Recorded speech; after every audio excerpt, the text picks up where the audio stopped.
സ്വാഗതം പേജ് 10 സ്റ്റോറീസിലേക്ക്. ആദ്യം രണ്ട് ചിത്രങ്ങൾ കാണിക്കാം.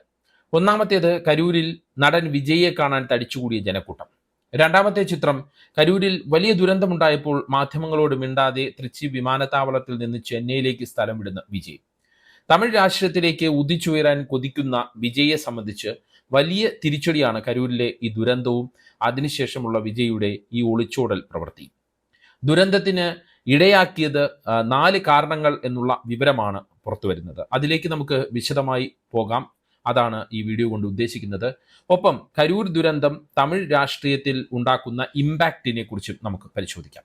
എന്തായാലും രാഷ്ട്രീയ പാകതയില്ലാത്ത വിജയുടെ പ്രവൃത്തിക്കെതിരെ വലിയ വിമർശനമാണ് ഉയരുന്നത്.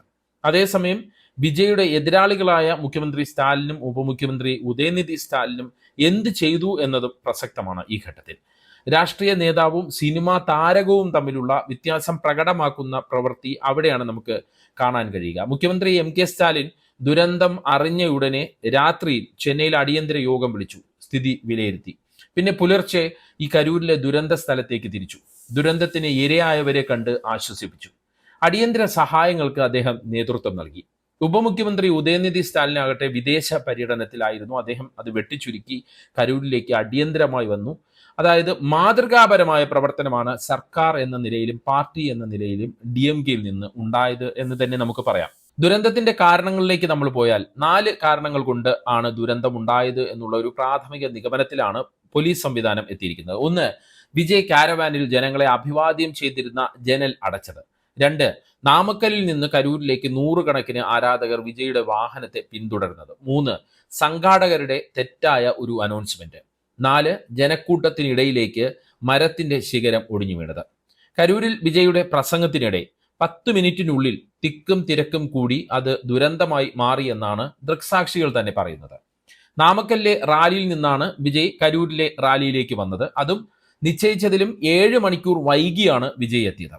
നാമക്കലിലെ വിജയുടെ റാലി അവസാനിച്ചത് ഇന്നലെ വൈകിട്ട് 3:30 നാമക്കലിൽ നിന്ന് വിജയ് കരൂരിലേക്ക് നീങ്ങിയപ്പോൾ 100 കണക്കിന് ആരാധകർ വിജയുടെ വാഹനത്തെ പിന്തുടരാൻ തുടങ്ങി. ജനങ്ങൾ വാഹനത്തെ പിന്തുടരുന്നത് തടയാൻ, ഒപ്പം നടനെ ജനങ്ങൾ കാണുന്നത് ഒഴിവാക്കാനും കാരവാനിലെ വശത്തെ ജനൽ അടച്ചു. ഗ്ലാസ് ഇട്ട ഈ ഒരു ഭാഗത്തിലൂടെയാണ് ജനങ്ങൾ നടനെ കണ്ടിരുന്നത്. ജനൽ അടച്ചാൽ ജനങ്ങൾ വാഹനത്തെ പിന്തുടരുന്നത് അവസാനിപ്പിക്കുമെന്നാണ് TVK നേതാക്കൾ വിചാരിച്ചിരുന്നത്. പക്ഷേ സംഭവിച്ചത് മറിച്ചാണ്. ആരാധന മൂത്ത ജനക്കൂട്ടം നടനെ കാണാനായി വാഹനത്തെ പിന്തുടരുക തന്നെ ചെയ്തു. മാത്രമല്ല, ഈ വാഹനത്തിന് പിറകെ വരരുത് എന്നുള്ള നിർദ്ദേശം അവഗണിക്കപ്പെടുകയും ചെയ്തു. ജനൽ ഒരുപക്ഷെ തുറന്നിട്ടിരുന്നുവെങ്കിൽ പലരും താരത്തെ കണ്ട് കരൂരിലേക്ക് എത്താതെ തന്നെ തിരിച്ച് നാമക്കലിലേക്കും അവരവരുടെ സ്ഥലങ്ങളിലേക്കും മടങ്ങിയേനെ. പക്ഷെ സംഭവിച്ചത് തിരിച്ചാണ്. കരൂരിലാണെങ്കിൽ രാവിലെ മുതൽ വലിയ ജനക്കൂട്ടം വിജയെ കാത്തു നിൽക്കുന്നുണ്ടായിരുന്നു. ഇത് മാധ്യമങ്ങളെല്ലാം റിപ്പോർട്ട് ചെയ്തതാണ്. ഇവിടേക്കാണ് വിജയുടെ കാരവാനൊപ്പം വലിയ തോതിൽ ജനക്കൂട്ടം എത്തിയത്. അതായത് നാമക്കലിൽ നിന്ന് വിജയെ പിന്തുടർന്ന ജനക്കൂട്ടം കൂടി ഈ കരൂരിലേക്ക് എത്തി. വിജയ് കരൂരിലെത്തിയപ്പോൾ രാത്രി 7 മണി കഴിഞ്ഞിരുന്നു. നാമക്കലിൽ നിന്ന് പിന്തുടർന്ന ജനക്കൂട്ടവും കരൂരിലെ ജനക്കൂട്ടവും ഒരുമിച്ചതോടെ എല്ലാ നിയന്ത്രണവും നഷ്ടമാകുന്ന ഒരു അവസ്ഥയിലേക്ക് കാര്യങ്ങളെത്തി. വിജയ് സംസാരിച്ചു തുടങ്ങിയപ്പോൾ തന്നെ താരത്തെ കാണാനായി വലിയ തോതിൽ ജനക്കൂട്ടം ഈ കാരവാന്റെ അടുത്തേക്ക്, അതായത് കാരവാന്റെ മുകളിൽ കയറിയെന്നാണ് വിജയ് സംസാരിക്കുന്നത്, അതിന്റെ അടുത്തേക്ക് നീങ്ങി. ഈ സമയത്ത് സംഘാടകർ ഒരു തെറ്റായ അനൗൺസ്മെന്റ് കൂടി നടത്തി. വിജയ് ഇപ്പോൾ വേദി വിട്ടു എന്നായിരുന്നു ആ അനൗൺസ്മെന്റ്. യഥാർത്ഥത്തിൽ ആ അനൗൺസ്മെന്റിലൂടെ ഉദ്ദേശിച്ചത് ജനങ്ങൾ പിരിഞ്ഞു പോകാനാണ് ഉദ്ദേശിച്ചത്. അത്രത്തോളം വലിയ ജനക്കൂട്ടം വന്നതോടുകൂടി ഈ ജനക്കൂട്ടം പിരിഞ്ഞു പോകാൻ വേണ്ടിയാണ് ഈ അനൗൺസ്മെന്റ് നടത്തിയതെന്നാണ് പിന്നീട് നൽകുന്ന വിശദീകരണം. പക്ഷേ സംഭവിച്ചത് ഈ വിജയ് വേദിയിൽ തന്നെ ഉണ്ടായിരുന്നു എന്ന് ദൂരെ നിന്ന് കണ്ടവർ ഇപ്പോൾ ഈ വിജയ് പോകും എന്ന് അറിഞ്ഞുകൊണ്ട് ഈ അനൗൺസ്മെന്റ് കേട്ടതോടെ ജനക്കൂട്ടം മുന്നോട്ട് നീങ്ങാൻ തിടുക്കം കൂട്ടി. ഇതേ സമയം തന്നെ വലിയ തോതിൽ ആളുകൾ കയറിയിരുന്ന വലിയ മരത്തിന്റെ ശിഖരം ഒടിഞ്ഞ് താഴേക്ക് വീണു. ഇത് ജനക്കൂട്ടത്തിന്റെ ഇടയിലേക്കാണ് വീണത്. ഇതോടെ ആളുകൾ പരിഭ്രാന്തരായി. ഓടാൻ ശ്രമിച്ചവർ തമ്മിൽ കൂട്ടിയിടിച്ചു. തിക്കും തിരക്കും രൂക്ഷമായി. 10 മിനിറ്റിനുള്ളിൽ, ഞാൻ നേരത്തെ പറഞ്ഞതുപോലെ 10 മിനിറ്റിനുള്ളിൽ വലിയ ദുരന്തമുണ്ടായി. അതായത് തെറ്റായ സംഘാടനം, തെറ്റായ അനൗൺസ്മെന്റ്, ജനക്കൂട്ടത്തെ നിയന്ത്രിക്കാൻ കഴിയാത്തത്, ഇതെല്ലാം ദുരന്തത്തിന് കാരണമായി എന്ന് നമുക്ക് ഈ കാരണങ്ങൾ വിലയിരുത്തുമ്പോൾ നമുക്ക് വിലയിരുത്താൻ പറ്റും. ഇതെല്ലാം നേരത്തെ തന്നെ തമിഴ്നാട് സർക്കാർ മുന്നറിയിപ്പ് നൽകിയിരുന്നതാണ്. അന്ന് പക്ഷേ വിജയ് DMK കുറ്റപ്പെടുത്തുകയാണ് ചെയ്തത്. എല്ലാം DMKയുടെ രാഷ്ട്രീയ കളിയായി ചിത്രീകരിക്കുകയാണ് വിജയ് ചെയ്തത്. പക്ഷേ സർക്കാർ പോലീസ് മുന്നറിയിപ്പുകൾ സത്യമായി കരൂരിൽ മാറി എന്നുള്ളതാണ് നമുക്ക് ഇന്ന് കാണാൻ കഴിയുന്നത്. കോടതി ഇടപെടൽ വരെ ഉണ്ടായിട്ടും റാലികളിൽ നിന്ന് വിജയ് പിന്മാറിയിരുന്നില്ല. കഴിഞ്ഞ വർഷം പാർട്ടി പ്രഖ്യാപന റാലിയിൽ തന്നെ 6 മരണങ്ങൾ റിപ്പോർട്ട് ചെയ്തിട്ടും അതൊന്നും താരം കണക്കിലെടുത്തില്ല എന്ന് വേണം നമുക്ക് മനസ്സിലാക്കാൻ. കരൂരിൽ 10,000 പേർ പങ്കെടുക്കുന്ന റാലി എന്നാണ് സംഘാടകർ പോലീസ് സംവിധാനങ്ങളെ അറിയിച്ചിരുന്നത്. അതുകൊണ്ട് തന്നെ ആ നിലയിലുള്ള പോലീസ് സംവിധാനം മാത്രമാണ് അവിടെ ഉണ്ടായിരുന്നത് എന്നാണ് നമുക്ക് അറിയാൻ കഴിയുന്നത്. പക്ഷേ ഒരു കുഞ്ഞു പ്രദേശത്ത് വന്നത് ലക്ഷക്കണക്കിന് പേരാണ് എന്നുള്ളതാണ് നമുക്ക് ഈ ദൃശ്യങ്ങളിൽ നിന്ന് മനസ്സിലാക്കാൻ കഴിയുന്നത്. ദുരന്ത സ്ഥലത്തേക്ക് ആംബുലൻസുകൾ വന്നപ്പോൾ അതിനെ വിജയ് ആദ്യം കളിയാക്കിയതും വലിയ വിമർശനത്തിന് ഇടയാക്കുന്നുണ്ട്. അതിൻ്റെ ദൃശ്യങ്ങൾ ഇപ്പോൾ പ്രചരിക്കപ്പെടുന്നുണ്ട്. നമ്മുടെ കൊടി വെച്ച് ആംബുലൻസോ എന്നാണ് വിജയ് ഒരു പരിഹാസ രൂപേണ ചോദിച്ചത്. ഈ ദുരന്തം ഉണ്ടായത് അറിഞ്ഞ് എത്തിയതായിരുന്നു ആംബുലൻസ് എന്നുള്ളതാണ് നമുക്ക് മനസ്സിലാക്കാൻ പറ്റുന്നത്. ഒരു സാഹചര്യത്തിന്റെ ഗൗരവം അറിഞ്ഞ് പ്രതികരിക്കാൻ പോലും വിജയ്ക്ക് കഴിഞ്ഞില്ലേ എന്നുള്ള ഒരു ചോദ്യമാണ് സോഷ്യൽ മീഡിയകളിൽ ഉയരുന്നത്. അനിവാര്യമല്ലാത്ത ഒരു സാഹചര്യത്തിൽ DMKക്കെതിരെ രാഷ്ട്രീയ മുന്നേറ്റം ഉണ്ടാക്കാൻ ഇറങ്ങിയ വിജയുടെ പാർട്ടിയുടെ പ്രത്യയശാസ്ത്രം എന്താണ് എന്നുള്ള ചോദ്യമൊക്കെ ഈ ഘട്ടത്തിൽ ഉയരുന്നുണ്ട്. DMK താഴെ ഇറക്കുക മാത്രമായിരുന്നു വിജയുടെ ലക്ഷ്യം എന്നുള്ളതാണ് എല്ലാവരും വിലയിരുത്തുന്നത്. അതായത് ഒരു പ്രത്യേക പ്രത്യയശാസ്ത്രമൊന്നുമില്ലാതെ ഒരു നല്ല രീതിയിൽ പോകുന്ന ഒരു സർക്കാരിനെ താഴെ ഇറക്കാൻ അല്ലെങ്കിൽ ആ സർക്കാരിനെ അസ്ഥിരപ്പെടുത്താനുള്ള ഒരു മുന്നേറ്റമായാണ് വിജയുടെ ഈ പാർട്ടിയുടെ മുന്നേറ്റത്തെ എല്ലാവരും നോക്കിക്കാണുന്നത്. BJP വിമർശനം ആദ്യഘട്ടത്തിൽ വിജയ് ഉയർത്തിയിരുന്നു. പിന്നീട് പക്ഷേ ലക്ഷ്യം DMKയിലേക്ക് മാത്രമായി മാറുന്നതാണ് നമ്മൾ കണ്ടത്. DMKക്കെതിരെ ആയതുകൊണ്ട് തന്നെ വിജയ്ക്കെതിരെ BJPയും അണ്ണാ DMKയും ഒന്നും മിണ്ടിയില്ല. ജില്ലകൾ തോറും ഈ വേലിച്ചം വെലിയേറ്, അതായത് പ്രകാശം വരട്ടെ എന്ന ക്യാമ്പയിനുമായിട്ടാണ് വിജയ് ഇറങ്ങിയത്. അപ്പോൾ ആ ഇറങ്ങിയപ്പോഴും BJPയും അണ്ണാ DMKയും വിമർശനമൊന്നും ഉന്നയിച്ചില്ല. അവരൊരു തൊട്ടു തലഹുടലിന്റെ രീതിയിലാണ് വിജയിയെ നോക്കിക്കണ്ടത്. എന്തായാലും ഈ താരപരിവേശത്തിൽ ആളെ കൂട്ടി മുഖ്യമന്ത്രി ആകുക മാത്രമാണോ വിജയുടെ ലക്ഷ്യമെന്നും വിമർശകർ ചോദിക്കുകയാണ്. തന്നെ കാണാൻ തടിച്ചുകൂടിയവർ അപകടത്തിൽപ്പെട്ടപ്പോൾ അതൊന്നും നോക്കാതെ സ്വന്തം തടി രക്ഷപ്പെടുത്തി ചെന്നൈയിലേക്ക് പറന്ന വിജയ് ഇപ്പോൾ വീട്ടിൽ അടച്ചിരിപ്പാണ്. അതിനിടെ കരൂരിലേക്ക് വരാൻ സർക്കാരിൽ നിന്ന് അനുമതി ചോദിച്ചു എന്നൊക്കെയുള്ള വാർത്തകൾ വരുന്നുണ്ട്. അതായത് കരൂരിൽ നിന്നാണ് അദ്ദേഹം തൃശ്ശി വഴി ചെന്നൈയിലേക്ക് പോയത്.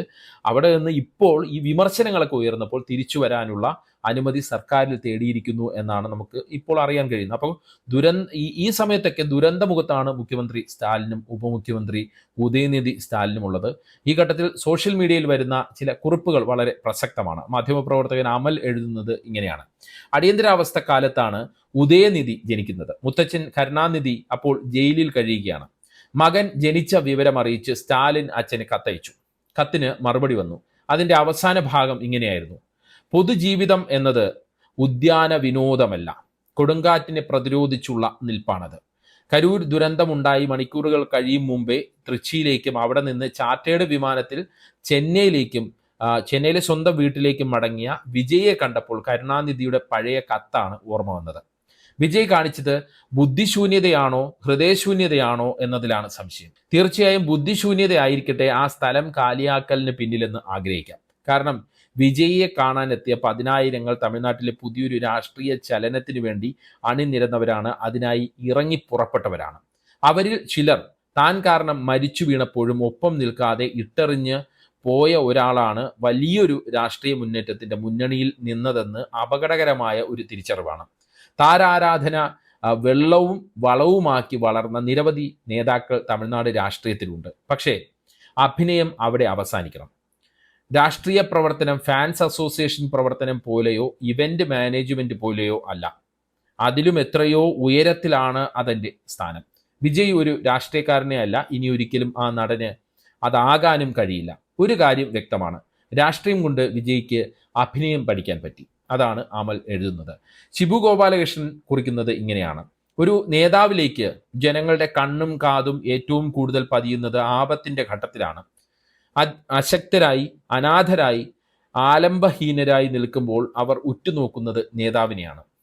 അവരെ തടുത്ത് നിൽക്കുന്ന, അവിടേക്ക് ഓടിയെത്തുന്ന, മറ്റെല്ലാ കാര്യങ്ങൾക്കും അവധി കൊടുത്ത് അവരെ കരകയറ്റുന്ന, അവരുടെ ജീവിതത്തെ വഴിയിൽ ഉപേക്ഷിച്ചു മടങ്ങാത്ത വിശ്വസ്തനായ നേതാവ്. വാർത്തകൾ മുഴുവൻ കരൂരിലേക്ക് പുറപ്പെട്ട നേതാക്കളെ കുറിച്ചായിരുന്നു. ഓടിയെത്തുന്ന മനുഷ്യർക്കിടയിൽ വിജയ് ഓടി ഒളിച്ച നേതാവായി. ദുരന്തത്തിന്റെ ദുഃഖത്തിന്റെ മുന്നണിയിൽ നിന്നും വീട് പിടിച്ച വിജയ് അങ്ങനെയായി. ജനങ്ങൾ അവരുടെ നേതാവിനെ കണ്ടെത്തുന്നത് ദുഃഖങ്ങളിലാണ്, ദുരിതങ്ങളിലാണ്, ദുരന്തങ്ങളിലാണ്. അങ്ങനെയാണ് ശിവു ഗോപാലകൃഷ്ണൻ എഴുതി അവസാനിപ്പിക്കുന്നത്. എന്തായാലും വിജയ് ഒരു കാര്യം മനസ്സിലാക്കുമെന്ന് നമുക്ക് വിശ്വസിക്കാം: ജനസേവനം എന്നത് സിനിമ അഭിനയം പോലെ എളുപ്പപ്പണിയല്ല. ജനവിശ്വാസം നേടിയെടുക്കുക എന്നത് സിനിമയുടെ സാങ്കേതിക വിദ്യയിൽ സൂപ്പർ താര പകിട്ട് കാണിച്ച് വില്ലന്മാരെ ഇടിച്ചു നിരത്തുന്നത് പോലെയുമല്ല. താൻ കാട്ടിക്കൂട്ടുന്ന പ്രവൃത്തിക്ക് മനുഷ്യരുടെ ജീവൻ നഷ്ടപ്പെടുന്ന ഇമ്പാക്റ്റ് ഉണ്ടാകുമെന്ന് കൂടി ബുദ്ധിയോടെ വിജയ് ചിന്തിക്കണം. ദുരന്തമുഖത്ത് നിന്ന് ഓടി ഒളിക്കുന്നതും പിന്നീട് പ്രസ്താവന ഇറക്കി വേദനിക്കുന്നതും നിർത്തണം. ഇതാണ് പറയാനുള്ളത്. ഇനിയും ഇത്തരം ദുരന്തങ്ങൾ ഉണ്ടാകാതിരിക്കട്ടെ എന്ന് നമുക്ക് വിശ്വസിക്കാം, വിചാരിക്കാം. എന്താണ് ഈ വിഷയത്തിൽ നിങ്ങളുടെ അഭിപ്രായം? കമൻറ്റ് ചെയ്യുക. പേജ് 10 സ്റ്റോറീസിലെ വീഡിയോകൾ വാട്സപ്പിൽ കിട്ടാൻ കമൻറ്റ് ബോക്സിലുള്ള ലിങ്കിൽ ക്ലിക്ക് ചെയ്ത് വാട്സപ്പ് ഗ്രൂപ്പിലോ ചാനലിലോ അംഗമാകാം. നന്ദി, നമസ്കാരം.